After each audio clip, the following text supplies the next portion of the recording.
इन लोगों का जो पलायन हो रहा है, यहाँ से जो लोग भागने की तैयारी कर रहे हैं वर्कर्स लोग इंडस्ट्रियल स्टेट छोड़कर, उसे रोकना पड़ेगा। नहीं तो ये वापस ये वर्कर अभी नवंबर, अक्टूबर, नवंबर, दिवाली तक वापस नहीं आने वाले, और नहीं आएंगे तो आपका प्रोडक्शन कैसे होगा, आपका डेवलपमेंट कैसे होगा, आपका जो देश के लिए जो जरूरत है, जरूरत का सामान भी तो देश को बनाना पड़ेगा, वो कैसे बनेगा, ये सारी आपकी स्कीम्स फेल हो जाएगी।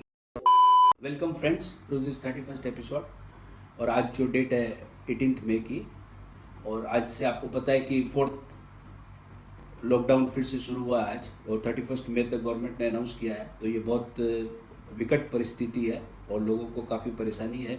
इन्फेक्शन जो कोरोना का फैल रहा है उससे लोगों को काफ़ी तकलीफ हो रही है, और ये काफ़ी इसकी दर भी काफ़ी बढ़ रही है देश में। और इसको कंट्रोल करने के लिए गवर्नमेंट सब कुछ प्रयास भी कर रही है, पर अब ये लगने लगा है कि इसका जो प्रभाव है जुलाई अगस्त तक रहेगा, और हमें इसको सहन भी करना पड़ेगा।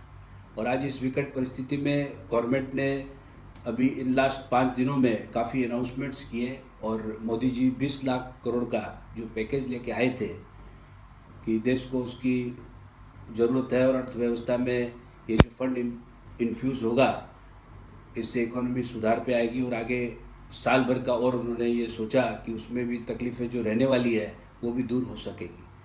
पर आज देखिए जो अनाउंसमेंट्स हुए, अभी फाइनेंस मिनिस्टर ने जो अनाउंसमेंट्स किए उसके अनुसार मुझे नहीं लगता कि ये कोई फंड इन्फ्यूजन वाली बात है। जैसे आज अभी अपोजिशन पार्टीज और ने भी कहा कि ये 3.22 लाख करोड़ का ही एक फंड इन्फ्यूजन है, बाकी सारी गवर्नमेंट ने लोन देने की बात कही है और उस पर इंटरेस्ट चार्ज होगा, सब होगा, ये सब बातें कही है। तो इससे आज इमीडिएट इसका सॉल्यूशन नहीं है। जब आज हमको सबसे बड़ी ज़रूरत है, लोग जो बीमार पड़े हैं उसको मेडिसिन की दरकार है, पर ये गवर्नमेंट एक वैक्सीन लेके आई है 20 लाख करोड़ के हिसाब से। तो ये इससे आज वैक्सीन की ज़रूरत है, पर आज सबसे पहले इमीडिएट दरकार हमको मेडिसिन की है कि जो लोग बीमार है वो तो कम से कम ठीक हों। तो इसके लिए गवर्नमेंट को काफ़ी इसके बारे में सोचना भी पड़ेगा। और कुछ पॉइंट्स जो मैं आपको डिस्कस करने चाह रहा हूँ कि जो गवर्नमेंट को तुरंत उसके ऊपर एक्शन लेना चाहिए, वो सबसे पहली चीज़ है कि जो ईएमआई पेमेंट है हमारे, मैं पर्टिकुलर बात करूँगा एमएसएमई सेक्टर की। 4 महीने जो हम ये सोच के चल रहे हैं कि देखिए अप्रैल, मई, जून, जुलाई, इसमें कोई आज बड़ी वर्किंग होने वाली नहीं है इंडस्ट्री की या बिजनेस की। छोटे बिजनेस, छोटे लोग जो काम कर रहे हैं, अपना खुद का व्यापार कर रहे हैं, उसमें कोई ज़्यादा डेवलपमेंट होने वाला नहीं है। पर उनकी जो ईएमआईज है, जो प्रिंसिपल प्लस इंटरेस्ट का जो चार्ज है, उनको अपनी बैंकों को भरना बहुत ज़रूरी होगा।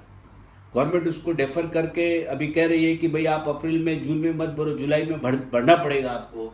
पर इसमें तो उसमें उनका इंटरेस्ट भी डबल लग जाएगा और उनको बहुत परेशानी होगी, वो भर नहीं पाएंगे। ये एक कंफर्म चीज़ है कि वो आगे इस चीज़ में उसको भर भी नहीं पाएंगे, और इसमें बैंकिंग सेक्टर को भी बहुत बड़ा नुकसान होगा। और ये सारे मैटर्स सारे लीगल फाइटिंग में चले जाएंगे, और उससे किसी को फ़ायदा होने वाला नहीं है, और बैंकों की तो हालत और ज़्यादा खराब हो जाएगी। तो इन सब को ध्यान में रखते हुए गवर्नमेंट को ये चाहिए कि जो ईएमआई पेमेंट्स हैं उनको गवर्नमेंट को खुद को बेयर करना चाहिए, क्योंकि हमारी कोई आज एमएसएमई सेक्टर या किसी व्यापारी या किसी आदमी की खुद की तो गलती है नहीं। ये तो एक पैनाडेमिक है, और उसको आपको कंट्रोल में लाने के लिए गवर्नमेंट को इतनी रियायत तो देनी चाहिए, क्योंकि बिना हमारे कुछ काम किए हमें लॉस हो रहा है, हमें इसका पैसा देना पड़ रहा है। उसको सुधार करने के लिए गवर्नमेंट को इसके ऊपर तुरंत एक्शन लेना चाहिए। और ये सारी पेमेंट यदि गवर्नमेंट कर देती है तो ये सारा सेक्टर उभर के आएगा, बैंकिंग सिस्टम भी सुधर जाएगा, बैंकिंग सिस्टम में जो डिफ़ॉल्ट होने वाले हैं वो भी सारे रुक जाएंगे। और दूसरी बात इसी को बढ़ाते हुए मैं कहूँगा कि जो आज पावर बिल्स हैं, लोगों के खड़े हो जाएंगे। आप देखिए अप्रैल, मई, जून, जुलाई में भी पावर बिल इनके आएंगे बिना काम किए हुए। जो लोगों के फिक्स चार्जेस लग रहे हैं या छोटा मोटा काम जब आदमी स्टार्ट करने जाएंगे तो उसको स्टार्ट करने में भी काफ़ी तकलीफ होगी, पर पावर का बिल उसको पेमेंट करना पड़ेगा। ये भी सारे स्टेट गवर्नमेंट्स को बेयर करने चाहिए। यदि डिस्कॉम्स स्टेट गवर्नमेंट कंट्रोल करती है तो ये उनको पेमेंट करना चाहिए, न कि बोझ डालना चाहिए एमएसएमई या प्राइवेट लोगों पर। वाटर बिल्स की भी यही बात है कि जो भी पानी के बिल आते हैं लोगों के पास, वो भी गवर्नमेंट को माफ़ करने चाहिए।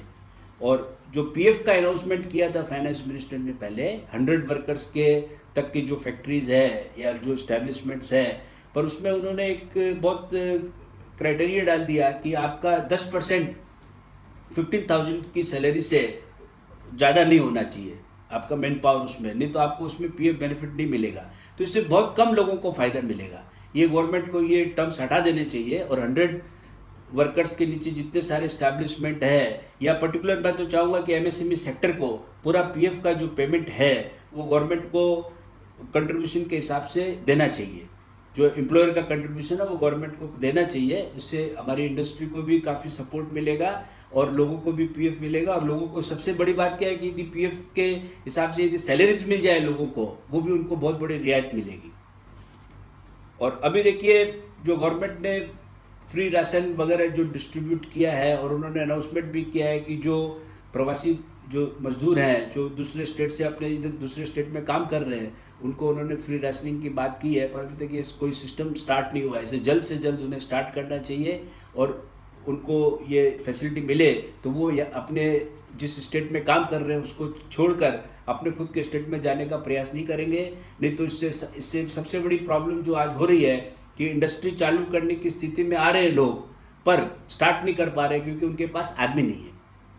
मैं आज जो आपसे बात कर रहा हूँ, मैं भी एक इंडस्ट्रियल स्टेट में आज बैठ के बात कर रहा हूँ। सारी इंडस्ट्री खोलने की तैयारी में है, लोगों ने सारी दुकानें भी खोली है, पर उनके पास आज मजदूर नहीं है। मजदूर जा चुके हैं और या जाने की तैयारी में है। वो मजदूर ये चाह रहे हैं कि उनको 2-3 महीने की जो सैलरी नहीं मिली है पहले की, वो कुछ मिल जाए और वो यहाँ से भागने की तैयारी कर रहे हैं। तो ये एक जो पूरा का पूरा सिनेरियो है, इसे गवर्नमेंट को बहुत अलग तरीके से सोचना चाहिए। हर स्टेट गवर्नमेंट तो काम कर ही रही है, पर साथ में सेंट्रल गवर्नमेंट को भी अपनी टीम्स भेजकर इन लोगों का जो पलायन हो रहा है, यहाँ से जो लोग भागने की तैयारी कर रहे हैं वर्कर्स लोग इंडस्ट्रियल स्टेट छोड़कर, उसे रोकना पड़ेगा। नहीं तो ये वापस ये वर्कर अभी अक्टूबर नवंबर दिवाली तक वापस नहीं आने वाले, और नहीं आएंगे तो आपका प्रोडक्शन कैसे होगा, आपका डेवलपमेंट कैसे होगा, आपका जो देश के लिए जो जरूरत है, जरूरत का सामान भी तो देश को बनाना पड़ेगा, वो कैसे बनेगा।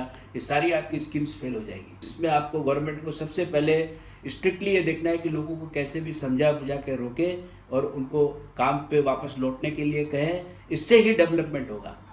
नहीं तो आज आप जैसे आपने गवर्नमेंट ने एक स्कीम स्टार्ट की मनरेगा की कि भाई मैं गवर्नमेंट खुद उसमें 40,000 करोड़ का अलग से कंट्रीब्यूशन करना चाह रही है अलग से, तो आप उनको काम वहाँ जिस स्टेट में वो चले गए अपने जो पेरेंट स्टेट में, वहाँ वो बैठे रहेंगे। आप उनको गवर्नमेंट क्या काम देगी वो आपको भी पता है।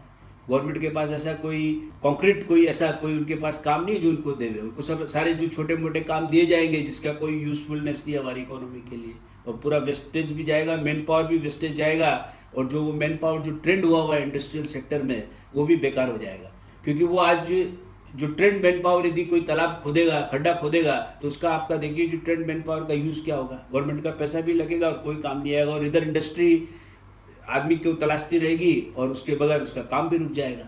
तो सबसे पहले गवर्नमेंट को ये चाहिए कि ये सब स्कीम्स डिसाइड करने के पहले ये सोचे कि मैन पावर को किस तरह से यूज़ किया जा सके देश में।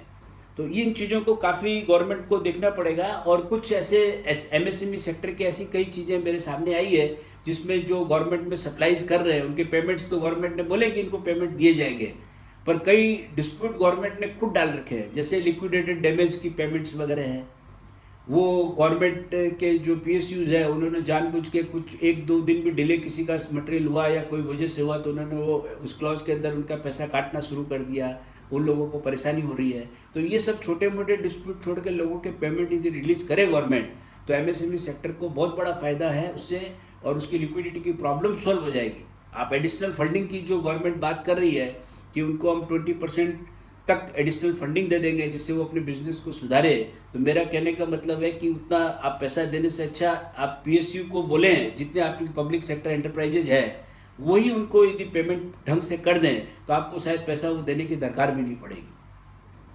तो इस तरह के कई जो स्ट्रेट आपको रिफॉर्म्स में जाना है उसको आप इस तरह घुमा फिरा के लेके जाएंगे तो उससे कोई किसी इंडस्ट्री को फायदा नहीं होना है, ना आपको फिर बाद में आपको उसकी रिकवरी की भी गवर्नमेंट को प्रॉब्लम्स होगी। क्योंकि एक बार आप किसी को फंडिंग देंगे और आज का वातावरण ऐसा है कि उसे काम स्टार्ट करने में चलाने में ही वो पैसा लग जाएगा, जब वो खड़ा होने जाएगा तब तक उसके पास फिर फंड की तकलीफ हो जाएगी। तो आपको इसको समझना चाहिए और उनका जो बेसिक हक है, उनका जो पेमेंट्स वगैरह बाकी है उसे बिना किसी लिटिगेशन के उनको मिलना चाहिए तो वो अपनी इंडस्ट्री आगे चला सके।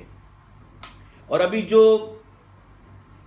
मैंने आपसे एक बात कही, जो यहाँ से जो वर्कर्स जितने लोग जो छोड़ के गए हैं यहाँ से कामकाज अपना, और उनको आप वापस लाने के लिए हमें क्या सोचना चाहिए, वो एक सबसे बड़ी इश्यू है। तो आप उन्हें फ्री ट्रेन सर्विस अवेलेबल कराए सेंट्रल गवर्नमेंट, ताकि वो अपने अपनी जगहों से 15-20 दिन महीना भर रहकर वापस अपना लौटने करे, और जिस टिकट में वो गए उसी टिकट में वापस लौटने का उसको अरेंजमेंट किया जाए, ताकि वो जल्दी आने का उसका भी मन बने।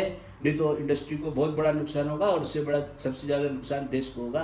तो मैं चाहूँगा कि इन सब बातों को मिनिस्ट्री लेवल पर जो हम लोग अपने एसोसिएशन के थ्रू पुटअप कर रहे हैं, वो गवर्नमेंट उसके ऊपर ध्यान दे और उसके ऊपर मॉडिफिकेशन जरूर से करे। और इसी के साथ ये एपिसोड मैं अपना खत्म करता हूँ। Thank you very much.